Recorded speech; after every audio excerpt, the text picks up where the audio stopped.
যখন লোহা আবিষ্কার হলো তখন বনের কোনো গাছই ভয় পেল না। আবার যখন সেই লোহা দিয়ে কুড়োল বানানো হলো তখনও বনের কোনো গাছই ভয় পেল না। কিন্তু যখন কুড়ালটার সাথে একটি কাঠের লাঠি যোগ দিল তখনই বনের সমস্ত গাছ ভয় পেয়ে গেল।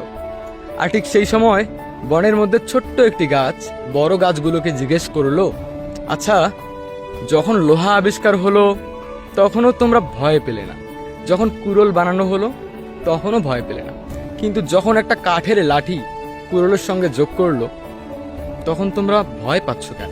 মজার বিষয় হচ্ছে তখন বনের সব থেকে যেই বড় গাছটা, সেই গাছটা ব্যাখ্যা করে, মানুষ তোমার যতই ক্ষতি করতে চাক না কেন, যদি তোমার ঘরের মধ্যেই শত্রু থাকে তাহলে যতই শক্তিশালী হও না কেন তুমি খুব তাড়াতাড়ি ধ্বংস হয়ে যাবে।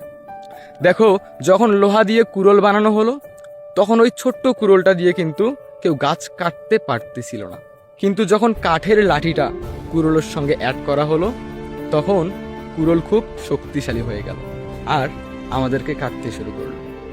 এই গল্প দ্বারা একটা জিনিস বোঝা যায় কি জানেন? ঘরের শত্রু সব থেকে বড় শত্রু। ঘরে যদি আপনার শত্রু থাকে, আপনার বিশাল সাম্রাজ্য থাক না কেন, খুব নিমিষেই ধ্বংস হয়ে যাবে। আসলে যে কথায় আছে না, বাহিরের যত শত্রুর সাথেই তুমি মোকাবেলা করো না কেন, ঘরের শত্রু যদি হাত মেলায় তাহলে কিন্তু তোমায় খুব নিমিষেই ধ্বংস করে দিবে, খুব তাড়াতাড়ি ধ্বংস করে দিবে। ঘরের শত্রু বড় শত্রু, বিশ্বাসঘাতক। আপনি না পারবেন কিছু বলতে, না পারবেন কিছু সইতে, শুধু নিজের চোখে দেখে যাবেন কিভাবে আপনি ধ্বংস হচ্ছেন। ওই যেমন লোহার সঙ্গে ঘরের শত্রু কাঠ, কাঠটাও কিন্তু একটা গাছেরই টুকরো, যখন কুড়োলের সাথে অ্যাড হলো তখন ভয়াবহ একটা পরিস্থিতি দাঁড়িয়ে গেল, বনের সমস্ত গাছ কেটে ফেল। গল্পটা যদি বুঝে থাকেন তাহলে একটা শেয়ার করে দিবেন।